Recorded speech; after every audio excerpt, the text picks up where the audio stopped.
বাংলাদেশের বাইরে পৃথিবীর বিভিন্ন প্রান্তে যেখান থেকে চ্যানেলে দেখছেন আপনাদের সকলকে সাদর আমন্ত্রণ তৃতীয় মাত্রা দেখবার জন্য। সাম্প্রতিক নানা বিষয় নিয়ে বাংলাদেশ এবং আন্তর্জাতিক পরিস্থিতি নিয়ে আলোচনার জন্য আমার সঙ্গে স্টুডিওতে রয়েছেন আমার ভাই বসা আছেন centre for governance studies CGSS senior research fellow এবং ইস্ট ওয়েস্ট ইউনিভার্সিটির ভূ অর্থনীতির শিক্ষক পারভেজ করিম আব্বাসী এবং আমার ডানের রয়েছেন প্রাক্তন সেনা কর্মকর্তা বীর মুক্তিযোদ্ধা এবং প্রাক্তন সচিব ও রাষ্ট্রদূত অবসরপ্রাপ্ত মেজর মোহাম্মদ আশরাফুদ্দৌলা। মিস্টার আশরাফুদ্দৌলা বিভিন্ন দেশে বিশ্বের বেশ কয়েকটি দেশে বাংলাদেশের হাই কমিশনার এবং রাষ্ট্রদূত হিসেবে দায়িত্ব পালন করেছেন। স্বাগত আপনাকে তৃতীয় মাত্রায়।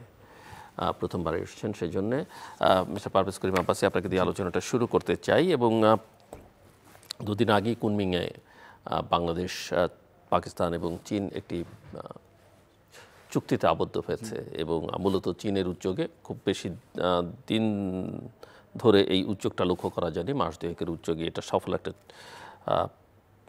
তিন দেশ থেকেই দেরিতে হলো, বাংলাদেশের পক্ষ থেকেও আসলে কেন এই অ্যাগ্রিমেন্ট সেটা একটা ব্যাখ্যা দেওয়া হয়েছে। অন্যান্য দুটো দেশও খুব উচ্ছ্বাস প্রকাশ করেছে। আমি একটু বুঝতে চাই যে এই চুক্তির তাৎপর্য কী এবং ভবিষ্যৎ কী। জি, ধন্যবাদ জিল্লুর ভাই।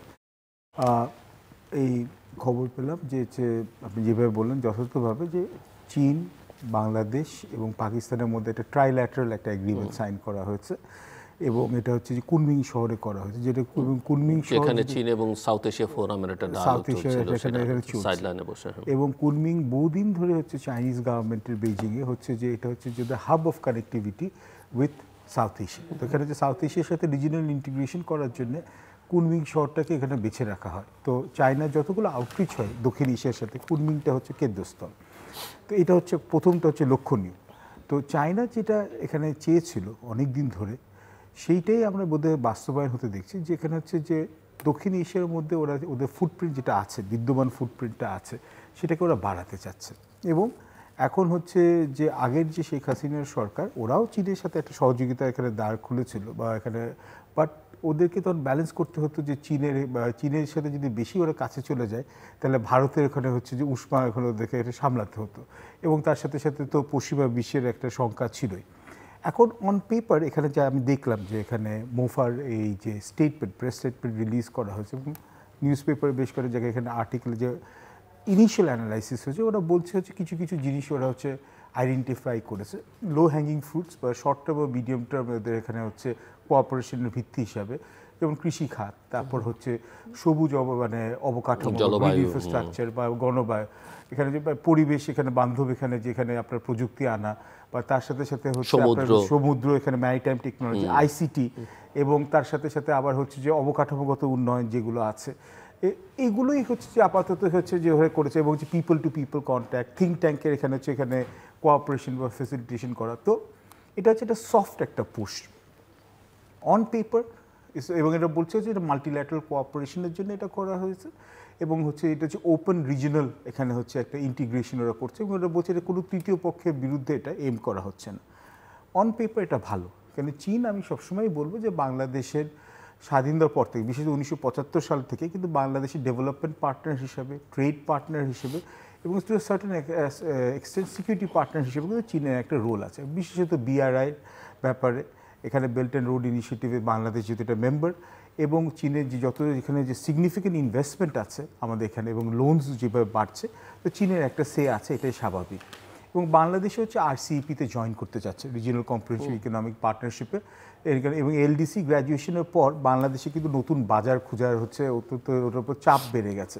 তো এটা একদিকে হচ্ছে step in the right direction, but আমার প্রশ্ন আছে। প্রশ্নগুলো হচ্ছে এক, আমরা কিন্তু জানি যে আমরা একটা স্নায়ুযুদ্ধের মধ্যে আছি, উত্তরোত্তর স্নায়ুযুদ্ধটা হচ্ছে যে এটার উষ্ণতার তাপ বাড়ছে, কিন্তু কোল্ড ওয়ার ইজ গেটিং হটার এবং এটা আমার মনে হয় আমার পরে যে আমাদের ডিসকাশন ফেজে আসবে, ইরান ইসরায়েল যুদ্ধেই কিন্তু is an example of this cold war বা cold war taking a turn into proxy war. এখন এই সময় এবং সঙ্গে সঙ্গে আমরা জানি যে 2027 সালে একটা ডেডলাইন কিন্তু সবার মাথায় আছে, যে চীন যখন অ্যানাউন্স করেছে হচ্ছে যে ওরা কিন্তু এনকারেজ করবে এবং এক্সপ্লোর করবে যে তাইওয়ানের সাথে একটা রিইউনিফিকেশন, এটা কিন্তু হচ্ছে একটা ন্যারেটিভ, ওভারআর্চিং একটা ন্যারেটিভ হ্যাং করছে। এবং তার সাথে সাথে হচ্ছে ভারতের সাথে চীনের যে একটা লাভ হেট রিলেশনশিপ আছে, মাঝে মধ্যে কোঅপারেশন, মাঝে মধ্যে হস্টিলিটি, মাঝে মধ্যে পাকিস্তানের থ্রু দিয়ে এখানে হচ্ছে ওরা নানান ধরনের স্ট্র্যাটেজিক অবজেক্টিভ অ্যাচিভ করে। তো তো তার জন্য চীন এবং ভারতের সাথেও কিন্তু সম্পর্কটা বেশ একটা উষ্ণ না। এখন এই সময় যে একটা অ্যাগ্রিমেন্ট সাইন করা হলো, এখন অ্যাগ্রিমেন্টে যে সাইন করা হলো, আমার প্রশ্নটা হচ্ছে যে করা হয়েছে এটা সমস্যা না, কিন্তু এখন করার টাইমিংটা নিয়ে আমার সমস্যা, এবং করার হচ্ছে ফ্রেমওয়ার্কটা নিয়ে সমস্যা। কেন আশা করি এটা নিয়ে আরও বিস্তারিত আলোচনা হবে এবং এটা এক্সপ্লেনেশন দেওয়া হবে। এখন ইন্টারিম গভর্নমেন্ট বাই নেচার, এবং এখানে হচ্ছে যে ফান্ডামেন্টাল প্রশ্নে চলে আসি, interim government by nature is short term government. এখন একটা শর্ট টার্ম গভর্নমেন্ট যেটা অনির্বাচিত, ওরা যখন এইরকম একটা বড় একটা এগ্রিমেন্টে চলে যাচ্ছে, ট্রাইল্যাটারাল এগ্রিমেন্ট, চীন, পাকিস্তান এবং বাংলাদেশ, এবং সাথে সাথে আফগানিস্তানের সাথেও সাইড, এখানে হচ্ছে যে চায়নার ডেপুটি ফরেন মিনিস্টারের ভিজিট হয়েছে, তো একটা হুক আপ বা লিঙ্ক আপ হওয়ার কথা আছে। এখন দ্যাট রেইজেস সাম কোয়েশ্চেন্স যে এটা কি আপাতত এটা হচ্ছে নির্বাচনের পর এই ইস্যুটাকে উঠানো যেতে পারতো না?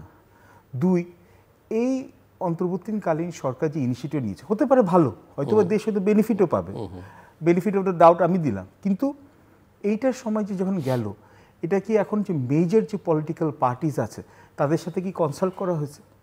কেননা আপনি দেখুন নির্বাচনের পর, আজ না হয় কাল, ডিসেম্বর হোক, ফেব্রুয়ারি হোক, এপ্রিল হোক, কোনো না কোনো সময় আশা করি আমরা আমাদের দেশে একটা গণতান্ত্রিক উদার একটা নির্বাচন হবে।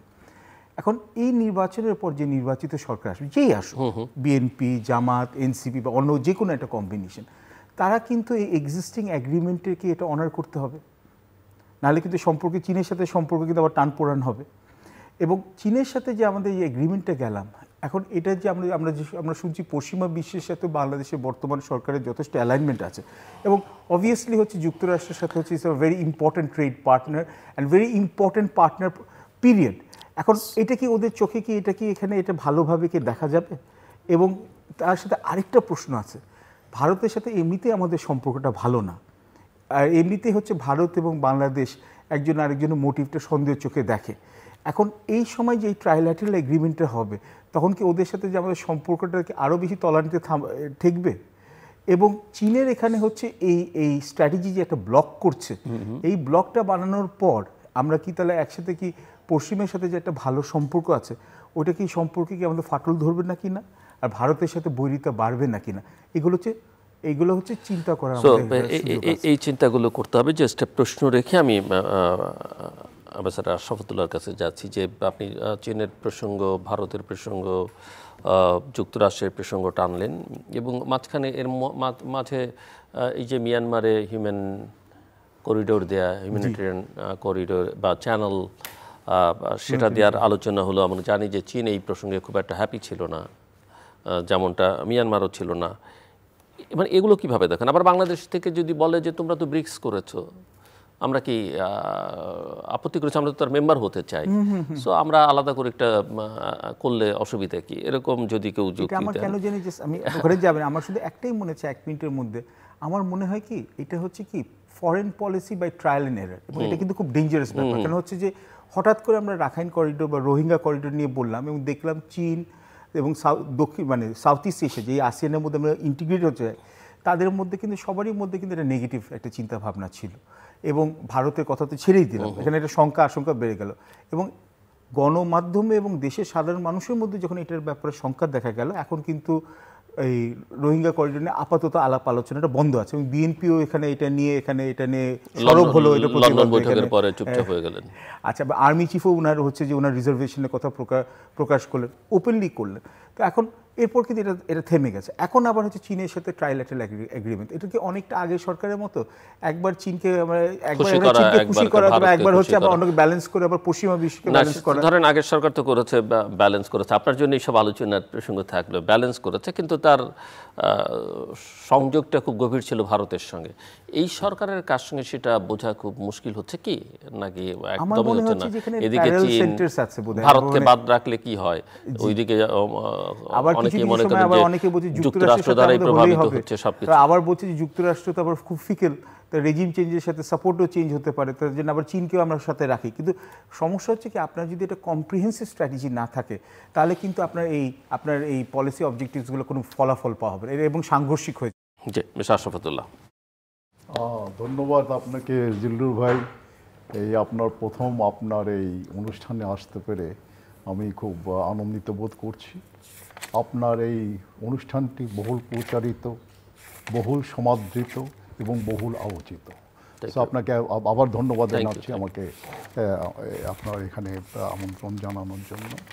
আপনি যে বিষয়টি নিয়ে আমরা এখানে আলোচনা করছি, দেখুন আমাদের বাংলাদেশের গত 16 বৎসরে, মানে গত বছরের 5 অগাস্টের পূর্ববর্তী 16-17 বৎসর বাংলাদেশের আপনার কূটনীতি, রাজনীতি, কূটনীতি একটা একদিকে যাচ্ছিল, বুঝলেন? এটা ইউনিডাইরেকশনাল একটা ফরেন পলিসি রিলেশনশিপ ছিল।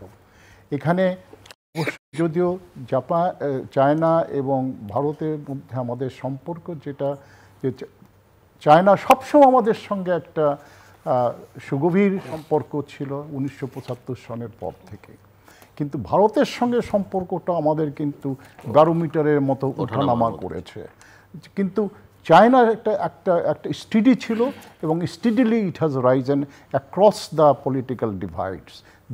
যে সরকারই ছিল না কেন তাদের সঙ্গে চাইনিজ সরকারের একটা ভালো সম্পর্ক ছিল, যে সম্পর্কটা ছিল জাপানের সঙ্গে সম্পর্ক ছিল। এখন আমাদের নতুন পরিস্থিতিতে, বিশ্ব পরিস্থিতিতে এবং বাংলাদেশ যে সমস্ত চ্যালেঞ্জ ফেস করছে, এই আমাদের এই 24-এ 26-এ 36-এ জুলাইয়ের পর থেকে যে নতুন যে আমরা একটা পরিস্থিতি মুখোমুখি হচ্ছে অর্থনৈতিকভাবে, রাজনৈতিকভাবে এবং বিশ্বের সঙ্গে আমাদের কূটনৈতিকভাবে, আমরা কিন্তু একটা স্ট্রেট জ্যাকেট সিচুয়েশনের মধ্যে ছিলাম। তো সেখানে আপনার যখন এই ধরনের পরিস্থিতিতে আপনাকে একটা নতুন গতি ঠিক করতে হবে, নতুন নির্দেশনা ঠিক করতে হবে। আমাদের বন্ধু কারা, শত্রু কারা, যেটা বলা হচ্ছে একটা রাষ্ট্রের জন্য কখনো there is no permanent friend, there is no permanent foe. What is permanent is the interest of the nation. আমাদের জাতীয় স্বার্থে আমাদের যেখান থেকে আমরা আমাদের সবচেয়ে বেশি লাভবান হতে পারি, সেখান থেকে সেদিকে আমাদের দৃষ্টি দিতে হবে এবং সেটাই হচ্ছে আমাদের পররাষ্ট্রনীতির মূলনীতি, যে আমরা আমাদের স্বার্থ রক্ষা করব, আমরা একটা অটোনোমাস ফরেন পলিসি আমরা ব্যবহার করব। এবং গত 17 বৎসরে কিন্তু আমাদের কোনো ফরেন পলিসি বলতে কিছু ছিল না। ইট ওয়াজ এ ডিকটেশন, ইট ওয়াজ এ ডিকটেটোরিয়াল ফরেন পলিসি। আমাদের নিজস্ব কোনো ফরেন পলিসি ছিল না। এখন এই যে আমাদের বলছে ছোট ভাই যে আইজি ইন্টারিম গভর্নমেন্ট, তার সাংবিধানিক কোনো অধিকার নেই বা সাংবিধানিক তার সেই রাইট নেই এই জিনিসগুলো করার, কিন্তু আমাদেরকে we have to face the reality.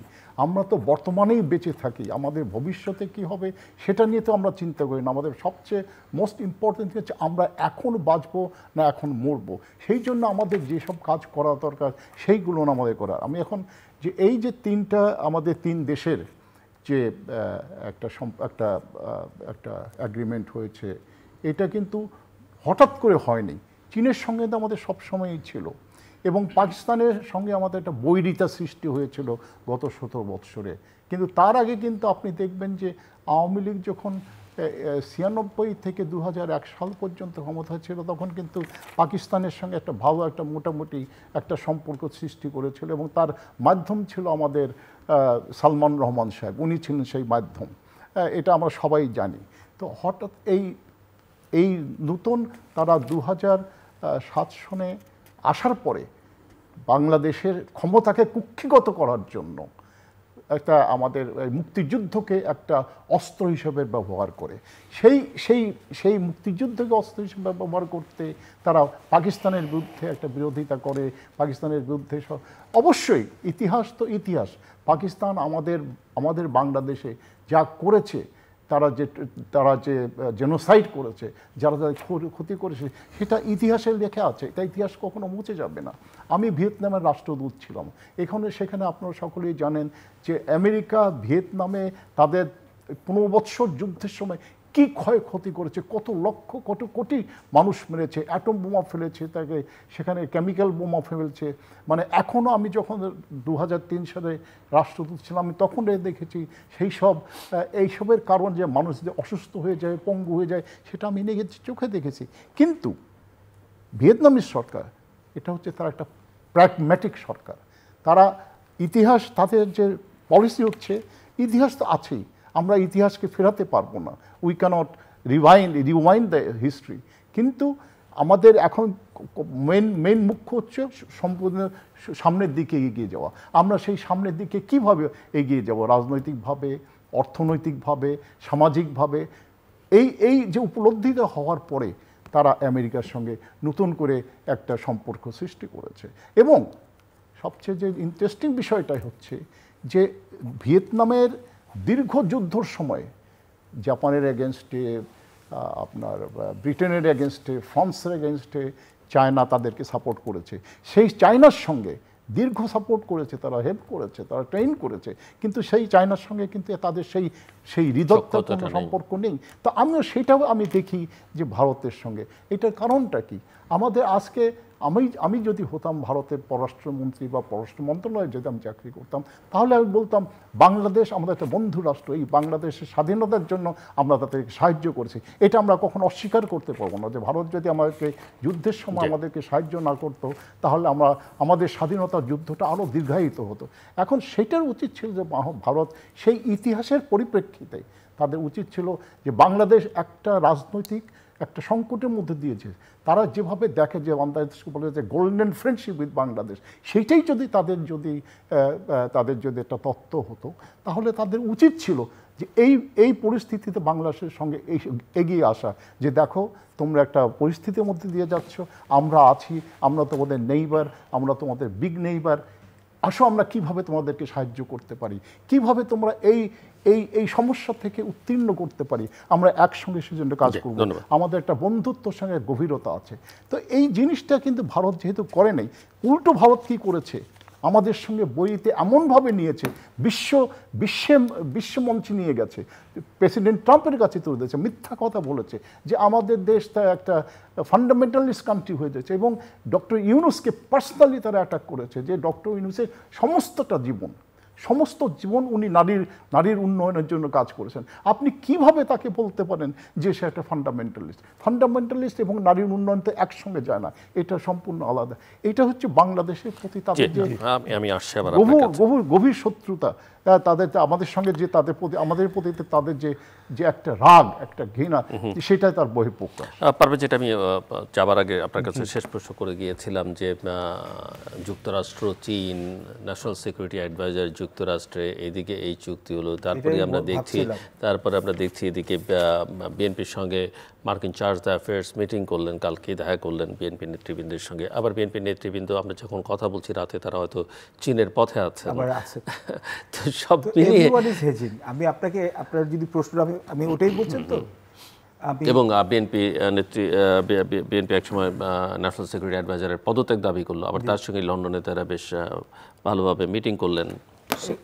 এখন হচ্ছে যে আমি আপনাকে বলবো যে দেখুন, আমি বড় ভাইয়ের সাথে যে আলাপটা করলেন, এখানে হচ্ছে যে উনি ওনার প্রোগ্রাম থেকে বলেছেন, এবং কেউ একটা কথা ওনার সাথে কোনো বাদ বিবাদ করবে না। ভারত যেটা করেছে ইটস অন রেকর্ড।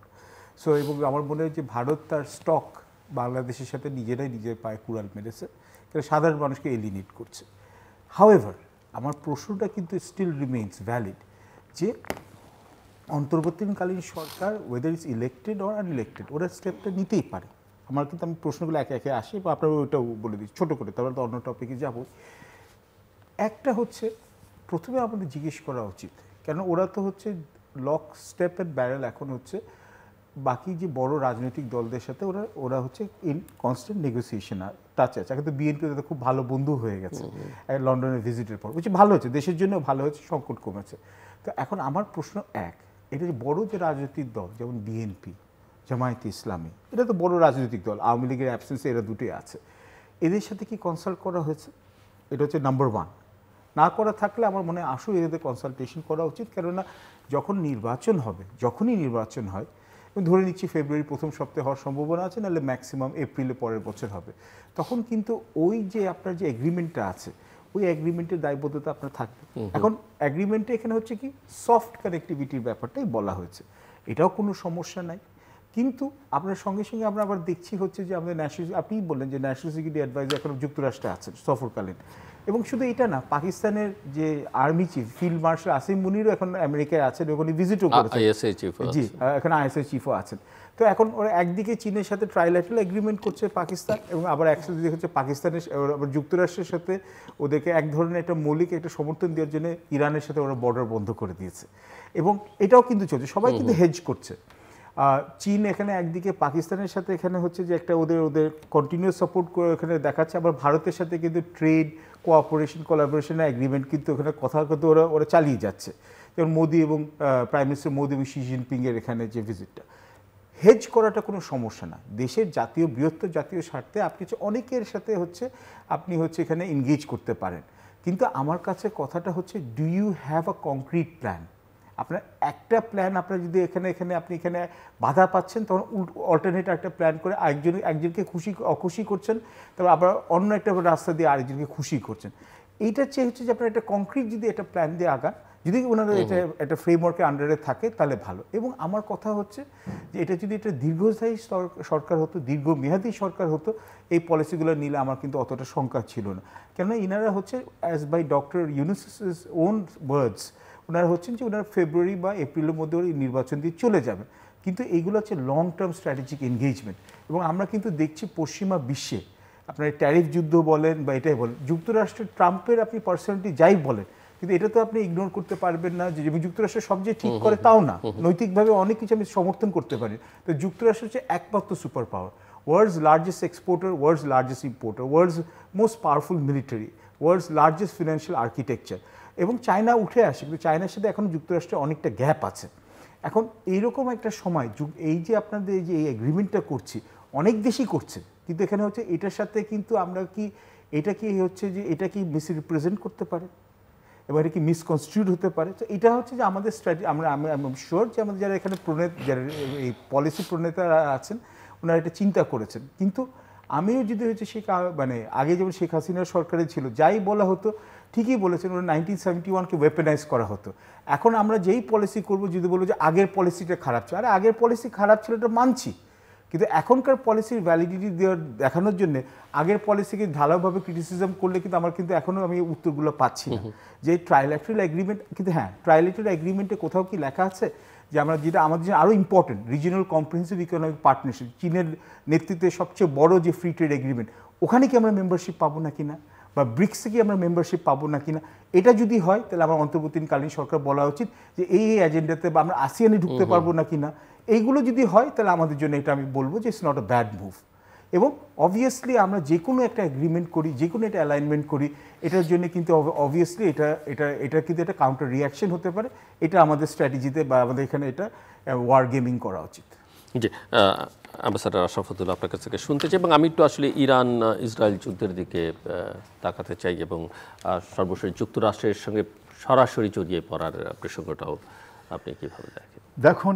দেখেন এই মুহূর্তে বিশ্ব একটা বিপজ্জনক পরিস্থিতির মধ্যে দিয়ে যাচ্ছে।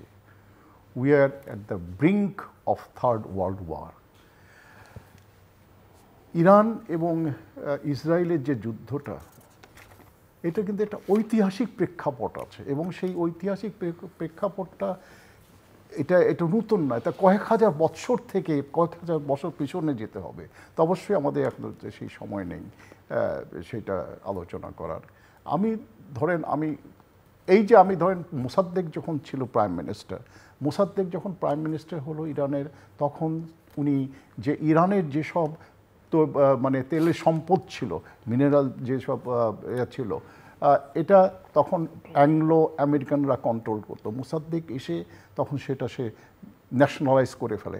এই শত্রুতা বৈরিতা শুরু হলো কিন্তু তখন ওয়েস্টের সঙ্গে, এবং তারপর থেকে এবং ইরান, ইসরায়েল আমেরিকার একটা গার্ড ডগ হিসাবে আপনি বলতে পারেন যে মিডল ইস্টে আছে।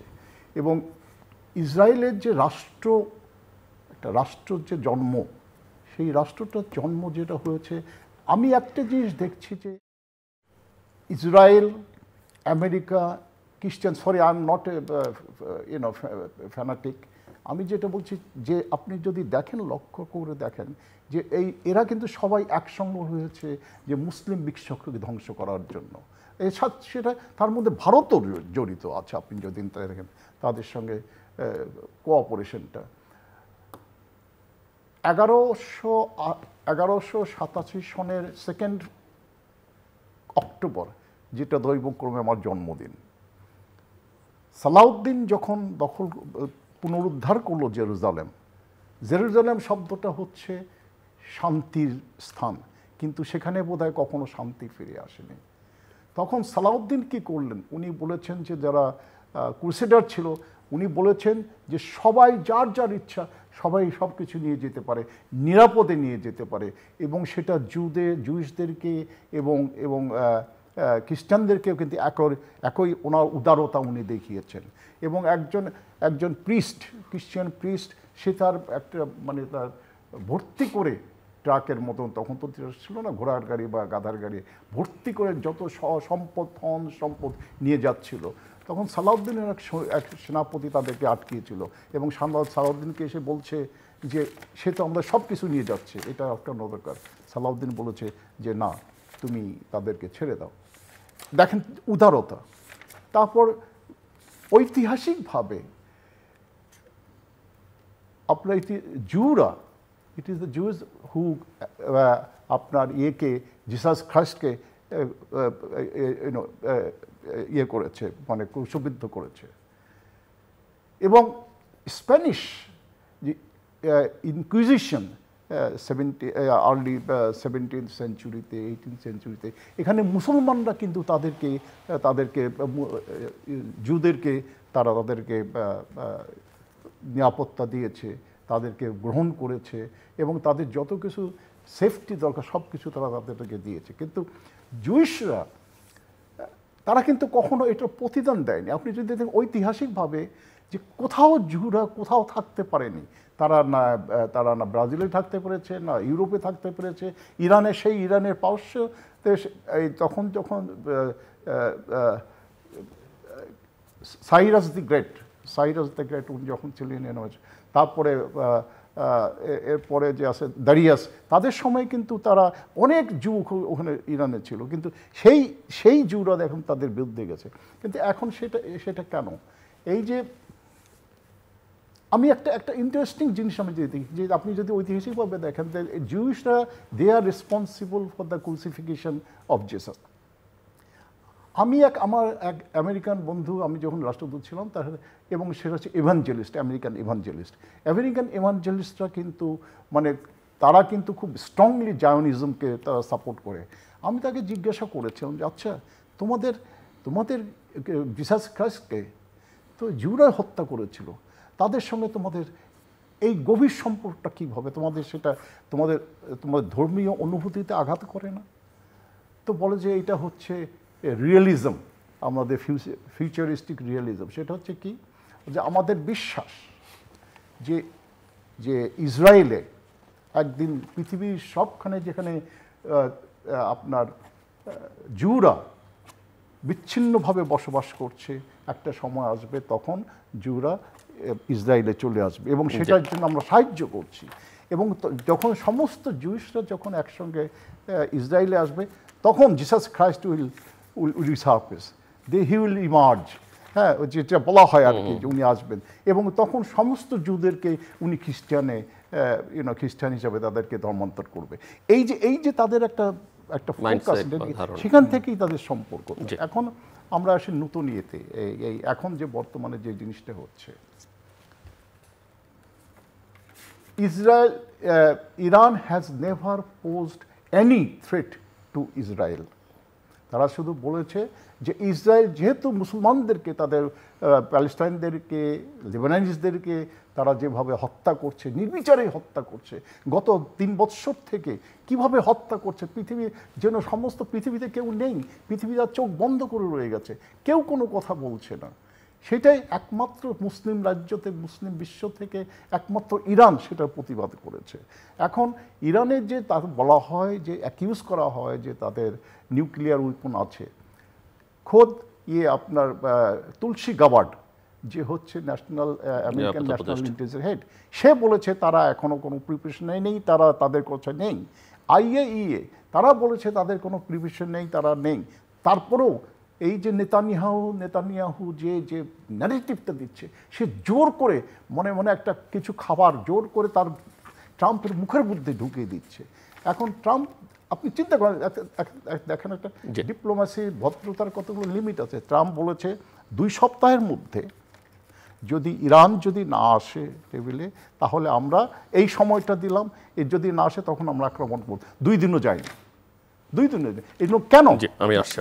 আমি একটু শেষ করিনি। কেন 2 দিনের মধ্যে? সে কেন?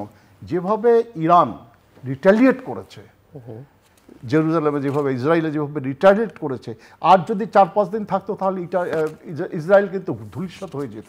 ঠিক সেই মুহূর্তে আমেরিকা এসে এই যে বম করছে, সেই বমটা কি 30 টনের 6টা বম বাংকার বাস্টার তারা ইরানে ফেলেছে।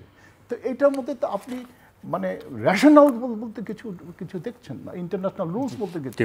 জি, কিসের উপর বলবো এটার উপরে? আচ্ছা জি, ঠিক আছে। উনি ব্যাসার সাহেব উনি একটা হিস্টোরিক্যাল ন্যারেটিভ দিয়েছে, কিন্তু আমি আবারও বলবো বিনয়ের সাথে যে হ্যাঁ, এই আপনার আমি ছোট করেই বলি, তারপর আবার বলে যে অ্যাট প্রেজেন্ট যে এখানে বিশেষ করে ইউএস এর এনগেজমেন্ট এখানে আছে।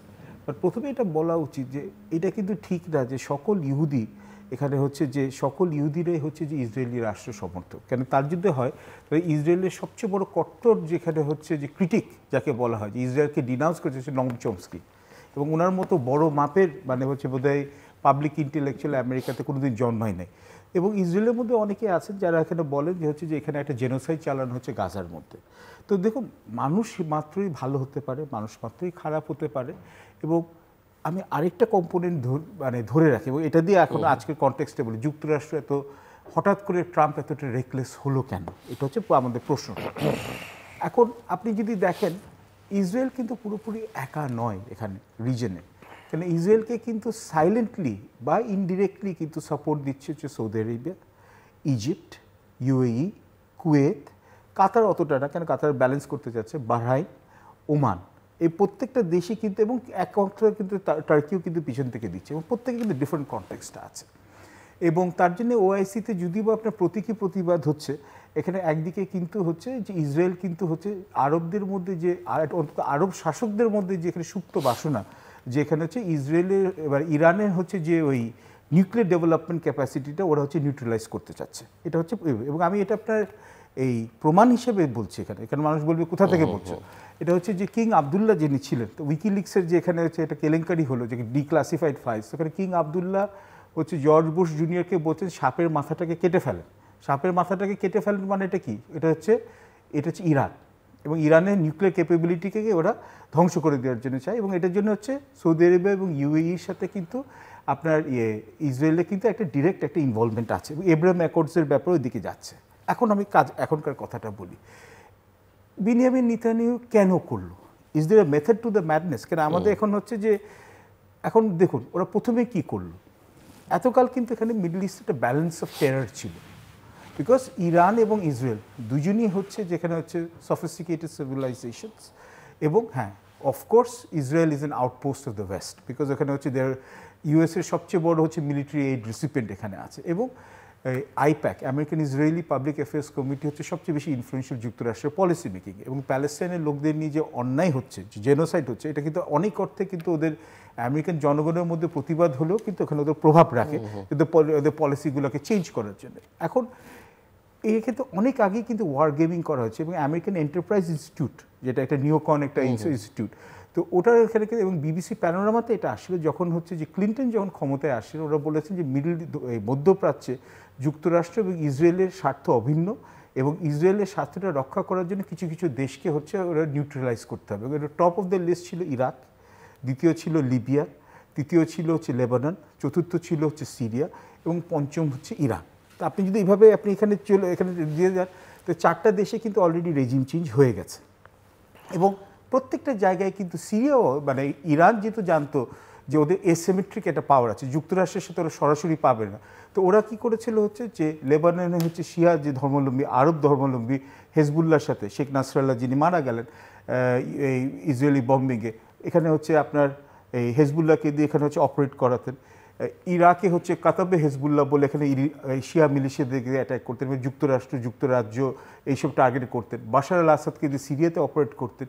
ইয়েমেনে হচ্ছে হুতি যে এখানে হচ্ছে জাইদি শিয়া তাদেরকে দিয়ে এখানে অপারেট করতেন। এবং last but not the least, এটা কিন্তু হচ্ছে ইরান এবং ইসরায়েল কিন্তু একজন আরেকজনকে টার্গেট করে যাচ্ছে। ইসরায়েল, এটা সত্যি কথা, ওপেন সিক্রেট, ইসরায়েলকে আমরা আন্দাজ করি যে ওদের কাছে নিউক্লিয়ার ওয়েপন্স আছে, কিন্তু ওদের ব্যাপারে হচ্ছে ভাসুরের মুখ নামে মানে মুখে আনা যাবে না, ওটা নিয়ে কারোর কোনো এখানে চিন্তা ভাবনা। That unfortunate, unfair, but the world is in perfect. এখন প্রবলেম হচ্ছে এটা যে ওয়েস্ট হচ্ছে identifies itself very closely with Israel, এবং ইসরায়েল বহুদিন ধরেই বলছে হচ্ছে যে এখানে ইরানে হচ্ছে ওরা একটা মিলিটারি একটা ক্যাম্পেইন চালিয়ে যাবে। মিলিটারি ক্যাম্পেইন চালানোর সময় এখন যেটা হয়েছে, ইরান সব জায়গায় হচ্ছে যে এই যে শিয়া ধর্মাবলম্বীদেরকে যেখানে, এবং প্যালেস্টাইনে যে এখানে আপনার যে হামাস যারা আছে সেই হামাসকে হচ্ছে ওরা সাপোর্ট দিত। প্রবলেম হচ্ছে ওদেরকে সাপোর্ট দিতে দিতে এবং স্যাংশনসের আন্ডারে থাকতে থাকতে ইরান হয়েছে কি ওদের মিলিটারি ক্যাপাবিলিটিসটাকে আর ডেভেলপ করতে হবে। ড্রোন সিস্টেম ডেভেলপ করেছে, কিন্তু ওদের S-300-এর বাইরে ওরা কোনো surface two air missile defence system করতে পারে না। ওদের অর্থনীতি স্যাংশনসের জন্য চাপে ছিল। ওদের ওখানে মূল্যস্ফীতি হচ্ছে আপনার হচ্ছে 30 থেকে 40%। ওদের হচ্ছে ইরানি রিয়াল হচ্ছে প্রায় 90% হচ্ছে ওর ভ্যালু কমেছে। কেন? 2018 সাল থেকে যখন ট্রাম্প সাহেব আসলেন তখন হচ্ছে উনি হচ্ছে যে ওই ইরানের উপর স্যাংশনস দিলেন নিউক্লিয়ার ইনরিচমেন্টের জন্য। তার জন্য ইরানের ইকোনমি কিন্তু হচ্ছে একেবারে হচ্ছে যে চাপের মধ্যে ছিল, এবং ওরা তো আরও বেশি নির্ভরশীল হয়ে গেল চীন এবং রাশিয়ার জন্য। আর ইউরোপিয়ান ইউনিয়ন ইচ্ছা থাকলেও বেশি দূর এখানে হচ্ছে এই আপনার ইরানের সাথে এখানে এনগেজ করতে পারল।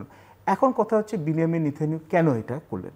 প্রথমত হচ্ছে যে এই যে অনগোয়িং ওয়ার বা জেনোসাইড ইন গাজা একটা টাইমের পর, এটা কিন্তু হচ্ছে যে এখন বিনিয়ামিন নেতানিয়াহুর কিন্তু জনপ্রিয়তা কমে গেছে। দুই, উনি কিন্তু হচ্ছে ওনার বইয়ের যে দুর্নীতির ব্যাপারে ওটা কিন্তু ইনভেস্টিগেশন উনি ফেস করছে। এবং তিন হচ্ছে উনি নেসেটে যে ইরানিয়ান যে ইসরায়েলি পার্লামেন্টে ওখানে কিছুদিন আগে কিন্তু এখানে একটা একটুর জন্য ওনার গভর্নমেন্টটা হচ্ছে সেন্ট্রাল রাইট গভর্নমেন্টের রেজলিউশন হাত থেকে বেঁচে গেছে। কেন? অর্থোডক্স জুসদেরকে ওখানে ইরানের আর্মিতে এখানে ইসরায়েলের আর্মিতে এখানে সার্ভ করার বেলায় একটা বাধা আছে। সো এবং ওনার দেখা যাচ্ছে যে ওনার নির্বাচন পরের বছর হয়, ওনার হারার সম্ভাবনা বেশি। এই সময় উনি সুযোগটা নিলেন যে এখানে হচ্ছে সিরিয়াতে হচ্ছে যে যেটা এখানে রেজিম চেঞ্জ হলো, এবং ওটাতে কিন্তু সৌদি আরবিয়া, ইউএই, যুক্তরাষ্ট্র, টার্কি সবাই ছিল, যেটা সুন্নি এখানে মতলম্বী আল শরিয়াকে নিয়ে আসলো। এবং হেজবুল্লাহ হচ্ছে লেবাননে হচ্ছে যে ওরা যে অর্থনৈতিক চাপের জন্য এবং জনগণের রোষের জন্য ওরা কিন্তু অনেক অংশে কিন্তু সংকুচিত হয়ে গেছে। ইয়েমেনে হুটিরা হচ্ছে যে ওরাও হচ্ছে পিছু পা হয়ে গেছে। তো এখন ইরানের সব দিক দিয়ে সাপোর্ট কমে গেছে। রাশিয়া ইউক্রেন যুদ্ধে কিন্তু বেশি ব্যস্ত। চীন হচ্ছে তাদের অর্থনীতি সামলানো এবং হচ্ছে যুক্তরাষ্ট্রের হচ্ছে যে এশিয়া প্যাসিফিকে, ইন্ডো প্যাসিফিকে ওটাকে সামলাতো, ওরা কিন্তু সাপোর্ট পাচ্ছে না। এই সময় ওরা কি করলো? ওরা হচ্ছে একটা কুইক একটা অ্যাকশন নিল, যেটাতে হচ্ছে ওদের পুরা হচ্ছে আপনাদের এয়ার কন্ট্রোলটা পুরোপুরি ওদের আয়ত্ত পেয়ে গেল। এবং সমস্যাটা হচ্ছে এতগুলো এখানে হচ্ছে যে ওরা বলছে ইরানের ভাষণে যে এতগুলো মোসাদের স্পাই ঢুকলো কী করে। এবং আপনি আরেকটা জিনিস ভুললে হবে না যে ইরানের যে রিজিম আয়াতুল্লাহ খোমেনির সময় খুব জনপ্রিয় ছিল, এখন যেখানে হচ্ছে যে আপনার আয়াতুল্লাহ খামেনির সময় এক উনি হচ্ছে অসুস্থ, দুই হচ্ছে যে ওখানকার লোকরাও কিন্তু হচ্ছে অর্থনৈতিক এই মানে মন্দার জন্য ওরা হচ্ছে যে এই আয়াতুল্লাহ রিজিমকে ওরা হচ্ছে ব্লেম করে, পশ্চিমা বিশ্বের সাথে সম্পর্ক টানাপোড়ার জন্য ব্লেম করে। এবং IRGC ইসলামিক রেভলিউশনারি গার্ড ওদেরকে কিন্তু ওদের শীর্ষস্থানীয় ওরা কিন্তু দুর্নীতির সাথে জড়িত, তার জন্য কিন্তু এক ধরনের কিন্তু ওদের কিন্তু জনসংযোগ হারিয়ে গেছে।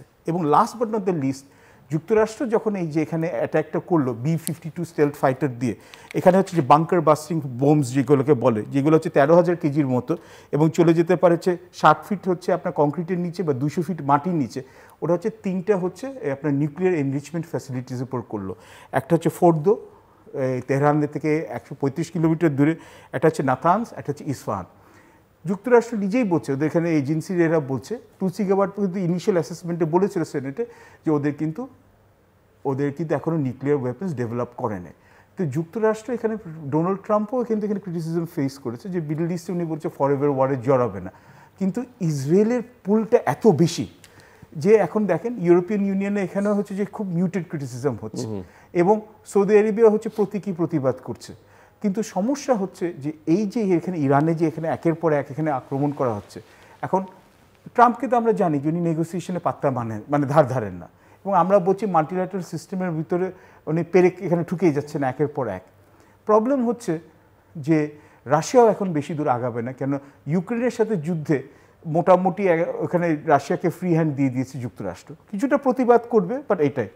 চীন যদিও বা নির্ভরশীল ইরানের উপর জ্বালানি তেলের জন্য, কিন্তু ওরা কিন্তু অল্টারনেট সোর্স পেয়ে গেছে, এবং ওরা কিন্তু সোলার এনার্জির উপরে কিন্তু এখন বেশি ডিপেন্ডেন্ট, রিনিউয়েবল এনার্জির উপর বেশি ডিপেন্ডেন্ট। 56% অফ দ্য ইলেকট্রিসিটি এখন ওরা হচ্ছে রিনিউয়েবল এনার্জি দিয়ে করে। সো চীন যদিও বা চাইবে না যে এখানে ইরানের উপর হচ্ছে যে একেবারে ক্যাপিচুলেট করুক, কিন্তু ওরাও কিন্তু ইরান কিন্তু কোনো জায়গা থেকে সাপোর্ট পাচ্ছে না, এবং Iran is isolated in the reason. হ্যাঁ, আরব আরব স্ট্রিট বলে সাধারণ আরব যারা বলেন, সাধারণ মুসলমান যারা বলেন, অনেকেই তার ইরানের প্রতি সহানুভূতিশীল আছেন। এমনকি পাকিস্তান বর্ডারটা বন্ধ করে দিয়েছে, কেননা বালুচিস্তান লিবারেশন আর্মি, যেটা সিস্তানে বালুচিস্তান ইরানে, পাকিস্তানিরা অনেক সময় বলেছে, এবং ওদের ডন বা এইসব জায়গায় আছে যে ইরানের মদত পুষ্ট আছে, এবং কিছুদিন আগে কিন্তু 2 বছর আগে কিন্তু ওদের মধ্যে কিন্তু পাল্টাপাল্টি মিসাইল ফায়ারিং করলো।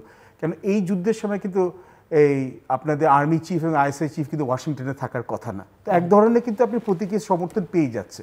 এবং that also goes to show যে আপনি কিন্তু ইরান কিন্তু অনেক সময় সুযোগ পেয়েছিল, এই আপনার আয়াতুল্লাহ খামেনি যেখানে হচ্ছে একটা হচ্ছে ওরা নিউক্লিয়ার পাওয়ারটাকে ডিসম্যান্টেল করার জন্য, কিন্তু সমস্যা হচ্ছে ওরা বলছে নাইদার ওয়ার নর পিস। কিন্তু এই এসিমেট্রিক ওয়ারফেয়ার করতে গেলে একটা হেভি কনসিকুয়েন্স পে করতে হয়, এবং এটাই আনফর্চুনেটলি এই দামটা মাসুলটা চড়া মাসুলটা এখানে মিটাচ্ছে হচ্ছে কারা? এরা মিটাচ্ছে হচ্ছে আপনার হচ্ছে ইরানের সাধারণ জনগণ। এবং এটা ঠিক, আপনি যদি জোর করে রেজিম চেঞ্জ করতে চান, ইরানের জনগণ যতই আয়াতুল্লাহকে অপছন্দ করতে পারে বা যতই দুর্নীতি অপছন্দ করতে, ওদের মধ্যে দেশপ্রেম আছে, তো ওরা র্যালি রাউন্ড করবে। এবং আরেক last but not the least, if you agree, Israel যেটা করছে এটা কিন্তু ওদের সিকিউরিটিটা কিন্তু ওরা সিকিউর করতে পারবে না, কেননা ওরা যদি প্যালেস্টাইনের লোকদেরকে যদি তাদের অধিকার না দেয়, ওরা কিন্তু আজীবনই কিন্তু ডিপেন্ডেন্ট হয়ে যাবে, এবং আজীবনই একটা ফোবিয়ার মধ্যে হবে, এবং সবসময় ওরা হচ্ছে শত্রুর জন্য খুঁজে বেড়াবে। এখন ইরানের সাথে যদি এখানে সমস্যার সমাধান যদি মনে করেন ইসরায়েলের মন মতো হয়ে যায় ধরেন, তাহলে এই যে আরব রাষ্ট্রগুলো যারা এতকাল হচ্ছে ওদের শাসক গোষ্ঠীরা যে ওদেরকে স্বতঃস্ফূর্তভাবে সমর্থন দিয়েছে, তারপর কি হবে? এখন তো তখন এখন তো ইসরায়েল আর ইরান একজনকে আরেকজনকে ব্যালেন্স আউট করে দেয়। এবং সবচেয়ে ইম্পর্টেন্ট ব্যাপার যদি পরে আমার সুযোগ দেন হচ্ছে হরমুজ প্রণালী। আমি আসছি, আমরা অ্যাম্বাসাডার আশরাফুদ্দৌলা শেষের দিকে। সো হোয়াট ইজ নেক্সট, এবং এই জায়গায় এই পরিস্থিতিতে আসলে বাংলাদেশের দিক থেকে করণীয় কি, বা বাংলাদেশের উপরে কি প্রভাব পড়তে পারে, সেটাও যদি একটু আলোচনা করেন, কিন্তু সময়টা একটু মাথায় রাখতে হবে, 5 মিনিট। আচ্ছা, আমি প্রথমেই বলি যে বলবো যেটা সেটা একদম বাস্তব এবং সব অথেন্টিক স্টেপ দিয়েছে। ইরান যেটা লক্ষ্য করেছে যে লিবিয়াকে ধ্বংস করা হয়েছে, লিবিয়া যখন বলেছে নেই, তাদের ডিসমেন্টাল যখন করেছে, Libya has been with the grounded, তাদের করা হয়েছে। ইরাক বলেছে যে তাদের কোনো নিউক্লিয়ার প্ল্যান্ট নেই, সেখানে আইএইএ ভিজিট করেছে তাদের সেই প্ল্যান্ট, এবং তারা বলেছে, সার্টিফাই করেছে যে ইউএন যে ইন্সপেকশন টিম এসেছে সার্টিফাই করেছে তাদের, তবু তাদেরকে একটা মিথ্যা একটা দিয়ে অ্যাকুইজিশন দিয়ে ইরাক কী করেছে। এখন কি হয়েছে রেজিম চেঞ্জ করে কি হয়েছে ইরাকে, কি হয়েছে সিরিয়ায়, কি হয়েছে লিবিয়ায়, এইটা কিন্তু ইরানের জন্য একটা জাজ্জল্যমান প্রমাণ যে তারা ইরান কিভাবে একটা সমাধানের মধ্যে আসবে, কি তারা হাঁটু গেড়ে মাপ চাবে? That is what they want. এবং ইরানকে যদি বসে নিয়ে আসতে পারে, তখন মুসলিম বিশ্বে কি হবে? এখন যারা যেসব মুসলিম রাষ্ট্রগুলো আছে গালফ, তারা তো হচ্ছে literally they are under the control of total control of America and Israel. তারা যা বলতেছে তাই তারা করতেছে। কিন্তু একমাত্র ইরান যেটা তারা যে এখন সাহসের সঙ্গে তাদের সঙ্গে দাঁড়িয়ে গেছে, তাদেরকে মুখোমুখি, তাদেরকে চ্যালেঞ্জ করতে পারে। সো এখন যদি পৃথিবীর সবচেয়ে যেটা বললো যে সবচেয়ে ক্ষমতাধর রাষ্ট্র এবং অন্যান্য ইউরোপিয়ান রাষ্ট্রগুলো যদি একসঙ্গে জোট লেগে তারা যদি ইরানের বিরুদ্ধে যুদ্ধ যদি করে, তাহলে ইরানের কী অবস্থা হবে? আপনি দেখেন যে এই 80 সনের দিকে যে এই ইরাককেই কিন্তু আমেরিকা, ইসরায়েল, তারপর সমস্ত আরব রাষ্ট্রগুলো তাকে উদ্বুদ্ধ করেছিল ইরানকে অ্যাটাক করার জন্য 8 বৎসর যুদ্ধ হয়েছে সেখানে, 8 years the two Muslim countries fought, এবং কনসিকুয়েন্স কি হয়েছে? ইসরায়েলের ক্ষতি হয় নাই, আমেরিকার ক্ষতি হয় নাই, এই দুই রাষ্ট্রের মধ্যেই তাদের যা ক্ষতি হয়েছে তাই সেটা হয়েছে। তো Iran is very much aware যে যদি কি ধরনের তারা একটা একটা একটা অ্যাগ্রিমেন্টের মধ্যে আসবে, সেই অ্যাগ্রিমেন্টটা কি তাদেরকে হাঁটু গেড়ে বসার জন্য, to bring them to their নিজ, অর একটা রেসপেক্টফুল, একটা যদি রেসপেক্টফুল যদি অ্যাগ্রিমেন্ট করে হয়তো বা সেটা তারা করতে পারে। কিন্তু একটা জিনিস মনে রাখতে হবে, ইরানিরা কিন্তু যোদ্ধা। তারা এই যে ইরানিরা যে যোদ্ধা এবং তাদের সেই ইতিহাস আছে যুদ্ধ করার হিসেবে, তারা নিজেদেরকে বিসর্জন দিতে পারে রাষ্ট্রের জন্য। তো সেইটা মনে রাখতে হবে, হওয়া উচিত। এবং আমার বিশ্বাস যে যে একটা শান্তি আসা উচিত এবং দুই পক্ষের এতে সমঝোতার মধ্যে, সম্মানজনক সমঝোতার মধ্যে একটা শান্তি আসা উচিত। নাহলে এই যে যুদ্ধ যেটা হয় সেটা আলটিমেটলি হয়তো রাশিয়াও জয়েন করবে, হয়তো চীনও জয়েন করবে, আমরা সেটা জানি না যে কি হতে যাচ্ছে, কি হতে পারে, কি করবে না করবে, সেটা পরিস্থিতি সেটা ডিসাইড করবে। আর আপনি যখন বাংলাদেশের কথা বলতে দেখেন যে আমরা বাংলাদেশ কিন্তু আমাদের বেশ প্রচুর পরিমাণ আমরা এনার্জি আমরা ইম্পোর্ট করি ইয়ের থেকে, ইরান থেকে। আমরা অলরেডি কিন্তু বাংলাদেশের অর্থনীতি অনেক সাফার করেছে এই ইরাক, প্রথমে তো হলো কোভিড, তারপর হচ্ছে রাশিয়া ইউক্রাইন যুদ্ধ, আবার যদি নতুন করে যদি যুদ্ধ হতো তা তো প্রভাব শুধু বাংলাদেশের সমস্ত বিশ্বে প্রভাব পড়বে। আমাদের অর্থনীতি এখন একটা দুর্বল অবস্থার মধ্যে আছে, আমরা অনেক কিছুর উপর নির্ভর করি, শুধু ইরানের সঙ্গে না, আমাদের অন্যান্য ইউরোপের সঙ্গে, আমেরিকার সঙ্গে। আপনি দেখেন যে এখন আপনি যদি আপনি যদি টার্কি যদি দিতে চান, কোথাও যদি দিতে চান, আপনি আগে ইরানের স্কাই ব্যবহার করতে পারছেন, আপনাদের অন্য ঘুরে যেতে হচ্ছে, তার মধ্যে আপনার টিকিটের দাম বেড়ে যাবে, ফুয়েল কনজামশন বেশি হবে। তো এই যে বিভিন্ন মাত্রার কিন্তু সমস্যা সৃষ্টি হবে এই পৃথিবীর জন্য এবং বাংলাদেশের জন্য। জি, পারভেজ করিম আব্বাস। শেষেরটা আমার মনে হচ্ছে যে যুক্তরাষ্ট্রের কাছে একটা সুযোগ ছিল যে একটা, যখন উনি প্রেসিডেন্ট ট্রাম্প ম্যাভরিক হিসেবে পরিচিত, যখন প্রথমে উনি অ্যানাউন্স করলেন যে সারপ্রাইজ একটা নেগোসিয়েশন শুরু করলেন, যেখানে যে ইরানের সাথে যুক্তরাষ্ট্রের সরাসরি এখানে একটা নেগোসিয়েশন হবে। এটার মধ্যে দুইটা একটা কারণ দেখতে পারি। এক, উনি জেনুইনলি চেয়েছিলেন যে একটা চমক রেখে যাওয়া, একটা লেগেসি, একটা লাস্ট কর, এবং হচ্ছে যে ইরানের সাথে জেনুইনলি হয়তো আমেরিকা এনগেজ করেছিল, এবং এটা হয়তো বা ইসরায়েল এটা কমফোর্টেবল ছিল না, মধ্যপ্রাচ্যে সৌদি আরবিয়া, ইউই এরাও হয়তো, ইজিপ্ট এরাও হয়তো বা এটাতে কমফোর্টেবল ছিল না। একটা প্রিএম্পটিভ স্ট্রাইক করে যুক্তরাষ্ট্রকে ওরা জড়িয়ে ফেললো, এক। বা দুই হচ্ছে যে এই নেগোসিয়েশনটা করে ইরানকে একটা ফলস সেন্স অফ সিকিউরিটি দিয়ে ওরা কিন্তু হচ্ছে যে ইরানের গার্ডটাকে ডাউন করে সারপ্রাইজ অ্যাটাক করেছে।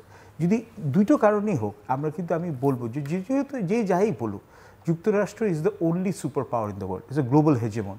কিন্তু যুক্তরাষ্ট্রে কিন্তু এখানে কথা এবং কাজের মধ্যে কিন্তু এটা মিল হওয়া উচিত। এবং পৃথিবীর সবচেয়ে ক্ষমতাদার রাষ্ট্রের যদি সবচেয়ে ক্ষমতাশীল যদি প্রেসিডেন্ট, যদি ওনার কথার যদি এখানে দাম না থাকে, যে আপনি দেখুন, এটা কিন্তু এটা কিন্তু আই ডোন্ট কেয়ার যে এখানে কোন ডিপ্লোম্যাট কী ভাবলো বা কোথায় কী আসলো।